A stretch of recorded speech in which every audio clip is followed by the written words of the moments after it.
এবার জানাবো এক নজরে দৈনিক পত্রিকার শিরোনাম। দর্শক, শুরুতেই হাতে রয়েছে দৈনিক যুগান্তর।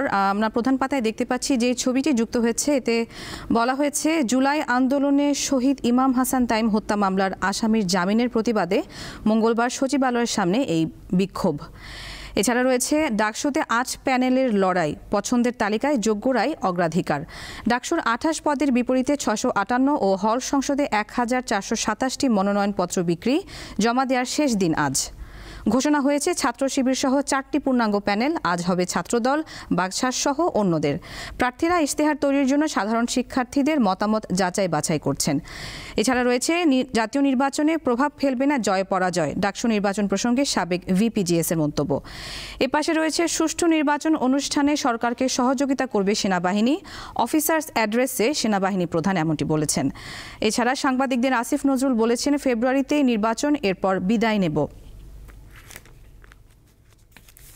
এরপর রয়েছে দৈনিক কালের কণ্ঠ, শিরোনাম ১৬ বছর পর হারানো ক্ষমতা ফিরে পাচ্ছে সশস্ত্র বাহিনী।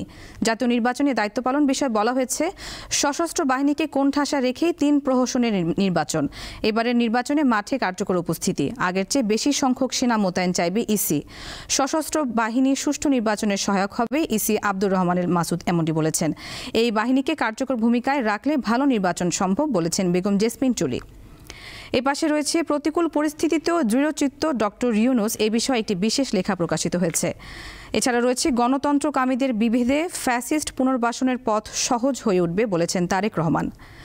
এপাশে আরেকটি অধ্যাদেশ জারি বিষয় রয়েছে, স্থানীয় সরকার নির্বাচনে দলীয় প্রতীক থাকছে না এবং প্রধান বিচারপতির সঙ্গে সৌজন্য সাক্ষাৎ ব্রিটিশ হাই কমিশনারের।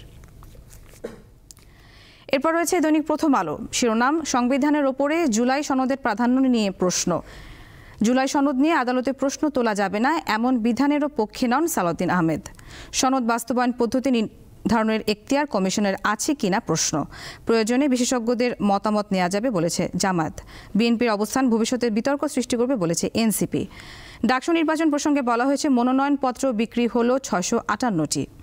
এবং বালু লুটপাটও ঐকমত্য, এখানে একটি ছবি যুক্ত হয়েছে। বলা হয়েছে সিলেটের জৈন্তাপুর উপজেলার বরগাং নদের ইজারা বহির্ভূত স্থান থেকে বালু উত্তোলন চলছে। সেই বালু রাখা হয়েছে ফেরিঘাট এলাকায়, সেখান থেকে ট্রাকে করে বিক্রির জন্য নেওয়া হচ্ছে বিভিন্ন এলাকায়। দৈনিক ইত্তেফাকে রয়েছে ধার করেও আর্থিক সংকট কাটছে না দুর্বল ব্যাংকগুলোর। জুলাইয়ে 4,64,000 কোটি টাকার বিশেষ তারল্য সহায়তা দিচ্ছে কেন্দ্রীয় ব্যাংক। এছাড়া রয়েছে নির্বাচনের দিকে যাচ্ছে দেশ, সহযোগিতার জন্য প্রস্তুত সেনাবাহিনী, অফিসার্স অ্যাড্রেসে সেনাপ্রধান জেনারেল ওয়াকারুজ্জামান এমনটি বলেছেন। এরপর রয়েছে দৈনিক আমার দেশ, শিরোনাম দিল্লিতে শেখ হাসিনার জন্য রাজনৈতিক কার্যালয় এবং আরেকটি মন্তব্য প্রতিবেদন যাতে বলা হয়েছে রবীন্দ্র মোহগ্রস্ত বাংলাদেশি সুশীল, লিখেছেন মাহমুদুর রহমান।